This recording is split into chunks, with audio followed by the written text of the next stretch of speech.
Olá, tudo bem? Bem-vindo a mais um vídeo desse canal. Nós estamos iniciando com esse vídeo uma série sobre escatologia cristã. Espero que você goste desse vídeo, desse conteúdo. Se você gostar, não se esqueça de, ao final do vídeo, deixar o seu like e se inscrever no canal para apoiar nosso trabalho. Como já disse, nós vamos estabelecer aqui uma série de vídeos traçando um panorama simplificado da escatologia cristã, que gira em torno da volta de Cristo, né? Hoje em dia se debate muito, como se debateu muito em várias épocas, né? Como se daria o fim do mundo e como seria e quando seria a volta do Senhor Jesus Cristo, né? E nós, como cristãos, devemos bem atentar para essas coisas. Nesse vídeo introdutório, nós vamos lançar aqui as nossas bases, iniciando falando do que não é a volta de Cristo, porque hoje se há muita confusão a respeito dessa doutrina cristã, da escatologia cristã. E de início nós vamos precisar entender o que não é a volta de Cristo. O que muitas pessoas pregam como se fosse a volta de Cristo, quando na verdade não é. Apontam sinais que seriam da volta de Cristo, quando na verdade a Escritura diz que não são. Para você entender a volta de Cristo, né, você precisa, a princípio, nós vamos lançar luz sobre 3 assuntos de caráter de introdutório. Para isso você precisa compreender de início o que é o sacrifício contínuo, ou holocausto contínuo.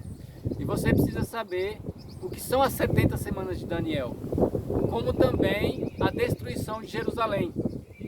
Esses 3 elementos são fundamentais, né, para nós compreendermos como que vai se dar a volta do Senhor Jesus Cristo. Vamos começar pelo sacrifício contínuo, o holocausto contínuo. De início ele começa a ser retratado, ele aparece a primeira vez lá em Êxodo, no seu capítulo de número 29, do verso 38 até o verso 46. Foi um dos mandamentos que o Senhor passou a Moisés para que ele entregasse ao povo, que diz assim: isto, pois, é o que oferecereis sobre o altar: 2 cordeiros de 1 ano, cada dia, continuamente. Um cordeiro oferecerás pela manhã, e outro cordeiro oferecerás à tarde. Nós vemos aqui logo no primeiro verso, no verso 38, ele dizendo que esse holocausto seria continuamente. Então, esse era um holocausto que Israel teria que sacrificar, que fazer todos os dias, né? E por isso que se diz holocausto contínuo. Esses 2 cordeiros teriam que ser sacrificados, né, oferecidos em holocausto, junto com a oferta de alimentos, todos os dias. Um cordeiro oferecerás pela manhã e outro cordeiro oferecerás à tarde. Né? Acredita-se que um desses cordeiros era oferecido entre as 2 manhãs, né? Ou seja, por volta das 9 horas da manhã, e o outro cordeiro que era sacrificado à tarde por volta das 3 horas da tarde, entre as 2 tardes, né? Que seriam ali por volta das 3 horas da tarde, era oferecido o segundo cordeiro, né? Então, continuamente, todos os dias era oferecido um pela manhã, às 9 horas da manhã, outro à tarde, 3 horas da tarde, aproximadamente. E acompanhava uma oferta de alimentos, né? Por isso que às vezes, em algumas passagens bíblicas, você não vai ver holocausto contínuo, mas sim oferta de alimentos, ou oferta de manjares. Com um cordeiro, a décima parte de flor de farinha, misturada com a 4ª parte de 1 rim de azeite batido, e para libação a 4ª parte de 1 rim de vinho. Isso é o que acompanhava o holocausto. E o outro cordeiro oferecerás à tarde, e com ele farás conforme a oferta da manhã, e conforme a sua libação por cheiro suave. Oferta queimada, diz o holocausto, oferta queimada é ao Senhor. Este será o holocausto contínuo por vossas gerações, à porta da tenda da congregação. Então esse é um ponto importante. Esse holocausto deveria ser feito à porta da tenda da congregação, onde ficava ali o altar do holocausto. Não tendo a tenda da congregação, como foi o caso dessa transição que teve do tabernáculo para o templo, teria que ser feito no templo. Esses animais teriam que ser sacrificados no templo, da forma que está prescrita aqui na lei de Moisés. Este será o holocausto contínuo por vossas gerações, à porta da tenda da congregação, perante o Senhor, onde vos encontrarei para falar contigo ali. E ali vereis os filhos de Israel, para que por minha glória sejam santificados. E santificarei a tenda da congregação e o altar. Também santificarei a Arão e a seus filhos, para que administrem o sacerdócio. E habitarei no meio dos filhos de Israel, e lhes serei por seu Deus. E saberão que eu sou o Senhor, que vos tenho tirado da terra do Egito, para habitar no meio deles. Eu sou o Senhor, seu Deus. Então aqui está instituído o holocausto contínuo, que foi prescrito ao povo de Israel, para que nas suas gerações, eles fizessem uso desse costume conforme a lei do Senhor. Então a primeira evidência que nós temos aqui no livro do Êxodo, no capítulo de número 29, a partir do verso 38, essa já é uma das fontes. E aí nós vamos também abordar esse assunto, nós vamos ver esse assunto evidenciado lá em primeiro livro dos Reis, no capítulo 18, no verso 36, na ocasião em que o Elias ele está contendendo com os profetas de Baal. E aí o texto é conhecido, eles profetizam até a tarde e não vem resposta alguma, Aí o que diz o texto bíblico? Sucedeu que no momento de ser oferecido o sacrifício da tarde, algumas bíblias vão dizer a hora de ser oferecido a oferta de manjares, ou o sacrifício da tarde, que seria mais ou menos 3 horas da tarde que Elias está fazendo isso. O profeta Elias se aproximou e disse: ó Senhor, Deus de Abraão, de Isaac e de Israel, manifeste-se hoje que tu és Deus em Israel, e que sou o teu servo, e que conforme a tua palavra fiz todas essas coisas. Então aqui nós vamos ver mais uma evidência, apontando para o sacrifício contínuo. Outra evidência está lá em Neemias, no capítulo de número 10, no verso de número 32 e 33, que diz assim: também sobre nós pusemos preceitos, impondo-nos cada ano a terça parte de um ciclo, para o ministério da casa do Senhor, para os pães da proposição, para a contínua oferta de alimentos. Aqui seria o sacrifício contínuo. E para o contínuo holocausto dos sábados e das luas novas. Para as festas solenes, para as coisas sagradas e para os sacrifícios pelo pecado, para a expiação de Israel e para toda a obra da casa do Senhor. Então aqui Neemias está dizendo que eles instituíram ali um valor que eles teriam que contribuir para sustentar o ministério da casa do Senhor, incluindo o sacrifício contínuo. A outra evidência que eu vou citar aqui está lá no livro do profeta Daniel, no capítulo de número 9.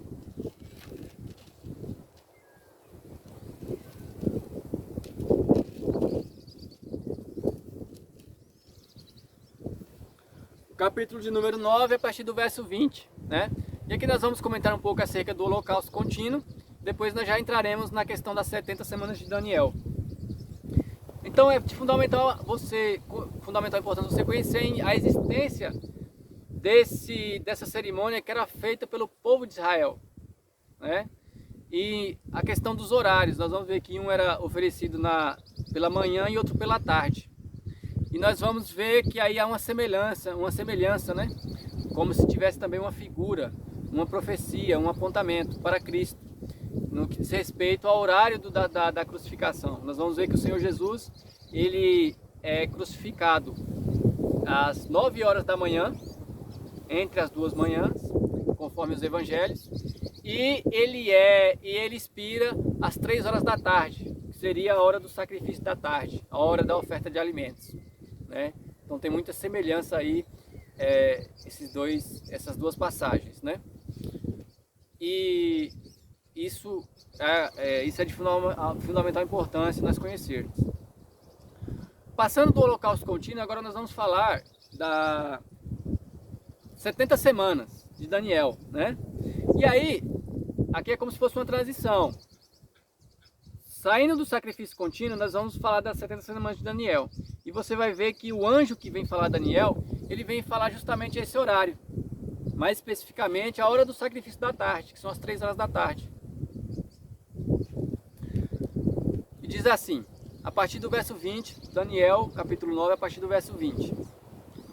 Estando eu ainda falando e orando e confessando o meu pecado e o pecado do meu povo Israel, e lançando a minha súplica perante a face do Senhor, meu Deus, pelo monte santo do meu Deus.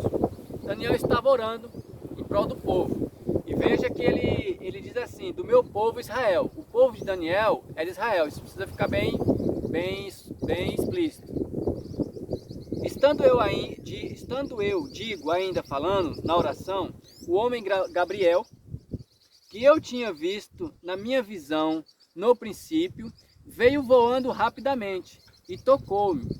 A hora do sacrifício da tarde, ou seja, na hora de se oferecer o sacrifício contínuo, se oferecer a oferta de alimentos, é que o anjo se apresenta a Daniel.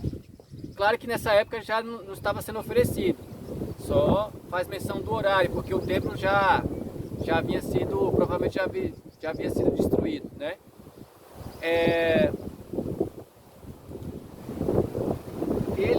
O anjo chega a Daniel, no verso 22 diz assim, ele me instruiu e falou comigo dizendo, Daniel, agora sair para fazer entender o sentido. No princípio das tuas súplicas saiu a ordem e eu vim para te declarar, porque és muito amado. Considera, pois, a palavra e entende a visão. Então, nessa visão, Daniel, o anjo, nessa visita, o anjo vem trazer a Daniel, entendimento acerca de uma visão, de uma profecia, né? Está provavelmente algumas coisas relacionadas com o que Daniel já tinha visto antes. E Daniel está intercedendo pelo povo, buscando uma direção para o povo. E o anjo vem falar acerca disso, dá uma resposta a Daniel às questões que Daniel tinha levantado. E ele diz assim, no princípio das tuas súplicas saiu a ordem, e eu vim para te declarar, porque és muito amado. Considera, pois, a palavra e entende a visão. 70 semanas estão determinadas sobre o teu povo. Quem era o povo de Daniel? Israel. Então essas 70 semanas são determinadas sobre o povo de Israel. Não tem ligação nenhuma com os gentios. Pode ter alguma interferência indireta, mas diretamente está ligada ao povo de Israel, as profecias messiânicas. E sobre a tua santa cidade. Qual que era a santa cidade? Ele fala assim, a tua santa cidade. Qual que era a santa cidade de Daniel, do povo de Daniel? Jerusalém.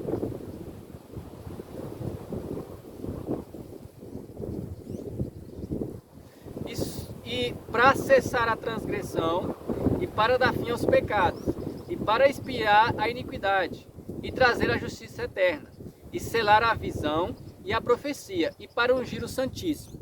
Então nós vemos aqui nesse verso, uma ligação com o povo de Israel, uma ligação com a cidade de Jerusalém e uma ligação com o sacrifício da cruz, porque ele diz aqui: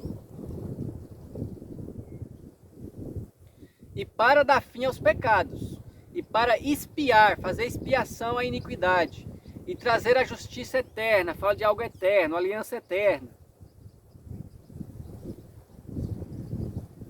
e selar a visão e a profecia, e para ungir o Santíssimo. O Santíssimo aqui provavelmente seria o Cristo, o Messias, né?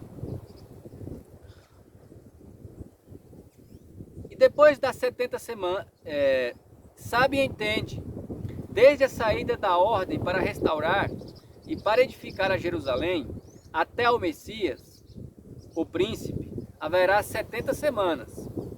E 70, haverá 7 semanas, perdão, e 62 semanas. As ruas e os muros se reedificarão, mas em tempos angustiosos. E depois das 62 semanas, será cortado o Messias, mas não para si mesmo. E o povo do príncipe que há de vir destruirá a cidade e o santuário, e o seu fim será como inundação, e até o fim haverá guerra. Estão determinadas desolações. Então nós vemos aqui essas 70 semanas, que se desdobrariam da seguinte forma: 62 semanas, depois 7 semanas e depois uma semana. Até a passagem no fim das 69 semanas, que já ocuparia as 62 mais as 7, no fim das 69 semanas, deveria ser tirado o ungido, o Cristo, o Messias. É o que diz a profecia. Isso se cumpre na crucificação. Ali na crucificação é cumprida as 69 semanas. Ali está cumprida as 69 semanas. Porque diz assim: sabe e entende, desde a saída da ordem para restaurar a cidade, a ordem para restaurar e para edificar Jerusalém, até o Messias, o príncipe, haverá 7 semanas e 62 semanas. Ou seja, nesse período aconteceria, desde que Jerusalém fosse restaurada, saísse a ordem para restaurar Jerusalém, até o Messias, deveria se cumprir as 69 semanas.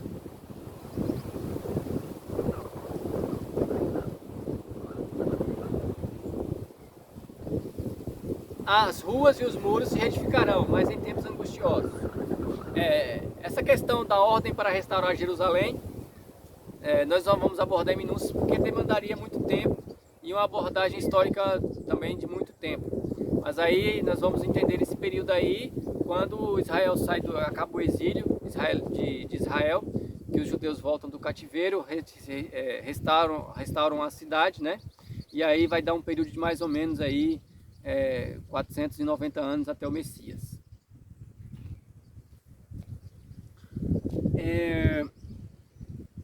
E depois das 62 semanas será cortado o Messias, mas não para si. E o povo do príncipe que há de vir destruirá a cidade e o santuário. Veja, nós temos que entender o seguinte: primeiro ele fala 7 semanas e 62 semanas. Então vem as 7 semanas, que soma-se a 62, dando 69 semanas. E aqui o anjo cita, por último, as 62 semanas, que já inclui o cumprimento das outras 7 semanas.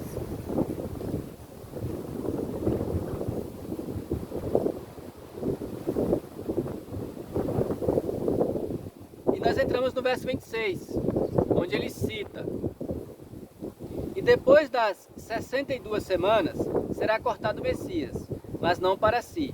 E o povo do príncipe que há de vir destruirá a cidade e o santuário, e o seu fim será como inundação, e até o fim haverá guerra. Então estão determinadas assolações. Então ele descreve o quê? Que depois, passada essas 69 semanas, né, seria cortado o Messias e a cidade seria destruída. Jerusalém seria destruída e o templo, né? Porém, nós temos que destacar o seguinte: essa destruição do templo e de Jerusalém, ela se dá na última semana, que completa as 70 semanas de Daniel. Então nós temos o cumprimento da última semana de Daniel, das 70 semanas de Daniel, na destruição de Jerusalém, que se dá por volta do ano 70 da era cristã. Como diz aqui, e depois das 62 semanas será cortado o Messias, mas não para si. E o povo do príncipe que há de vir destruirá a cidade e o santuário. E o seu fim será como inundação. E até ao fim haverá guerra. Estão determinadas assolações. E ele firmará, esse príncipe que há de vir, ele firmará aliança com muitos por uma semana. E na metade da semana fará cessar o sacrifício e a oblação. E sobre a asa da abominação virá o assolador. E isso até a consumação. E o que está determinado será derramado sobre o assolador. E aqui nós já entramos propriamente, concluindo aqui o estudo sobre as 70 semanas de Daniel, nós vamos entrar já na destruição de Jerusalém, o terceiro ponto que eu tinha citado. Como que se dá a destruição de Jerusalém? Quando se fala na destruição de Jerusalém, nós lançamos nossos olhos diretamente já no ano 70. Mas, porém, nós temos que entender toda a revolta judaica para entender a destruição de Jerusalém. E a destruição de Jerusalém, ela começa no ano 60, a revolta judaica ela começa por volta de 66 e termina no ano de 73, por volta do ano de 73, o que daria aproximadamente 7 anos, né? O que concorda com a maioria das interpretações que vão lançar um ano, né? 7 anos para cada semana de Daniel, né? E aí nós temos uma semana, 7 anos, em torno da destruição de Jerusalém, da revolta judaica. E nós vamos ver aí que a revolta judaica, ela é, primeiro, ela tem quem vem lançar frente contra a revolta judaica a princípio é Vespasiano, pai de Tito, né? E que começa ali por volta do ano de 66. E por ocasião da morte de Nero, o Vespasiano tem que voltar para Roma, né? Para cuidar das coisas do império, e deixa Tito, né, seu filho, cuidando ali do exército para debelar aquela revolta judaica. E aí, por volta do ano 70, no meio que vai culminar ali mais ou menos no meio dessa semana, desses 7 anos, é que Jerusalém é conquistada, né? É que Jerusalém é conquistada.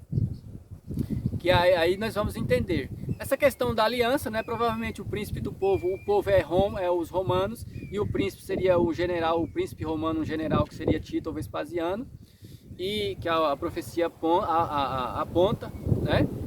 E essa aliança que cita aí na profecia de Daniel, que ele faria aliança com muitos por uma semana, seria a aliança com as próprias províncias ali que eram do domínio romano, com aqueles exércitos ali que ele iria reunir para marchar para Jerusalém para conquistá-la. E assim se sucede. E o outro fato que nós devemos abordar é que a profecia de Daniel diz que ele faria cessar o sacrifício contínuo, né? E a oblação. E isso se dá quando? Quando o Tito, com o seu exército, destrói a cidade e destrói o templo. Destrói o templo de Jerusalém. Porque sem templo, sem altar de holocausto, não é possível a existência de holocausto contínuo, de oferta de alimentos. E ali é cessado o sacrifício contínuo. E aqui nós temos aí o entendimento de como se dá as 70 semanas de Daniel, né? nós estamos aí lançando luz sobre o holocausto contínuo, que é fundamental para nós entendermos essa profecia, e aí nós também lançamos entendimento de como se deu a destruição de Jerusalém, né? E aquelas passagens que estão ali, nós precisamos entender que aquelas passagens que estão ali no Evangelho, acerca da destruição de Jerusalém, né, nós temos que separar essas passagens do fim dos tempos. Né? Muitos fazem uma mistura entre a destruição de Jerusalém e a grande tribulação, que são coisas diferentes.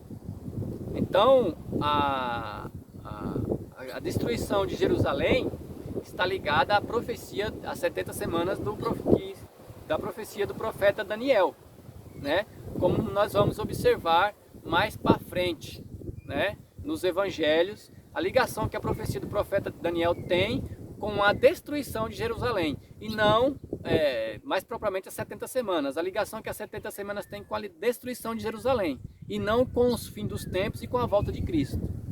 A profecia das 70 semanas está ligada mais com a primeira vinda, com a manifestação de Cristo em carne, do que com a volta do Senhor Jesus Cristo.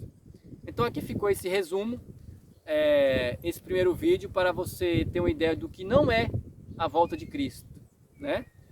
Nós precisamos entender, falando de escatologia cristã, né, falando da volta de Cristo, primeiro nós vamos entender o que não é, o que não tem nada a ver com a volta de Cristo, para depois nós lançarmos luz, entendimento sobre o que realmente é a volta de Cristo, né? Espero que você tenha gostado desse vídeo. Se você gostou desse primeiro vídeo, deixe o seu like, se inscreva no canal, continue nos seguindo e até o próximo vídeo. Vem para Cristo.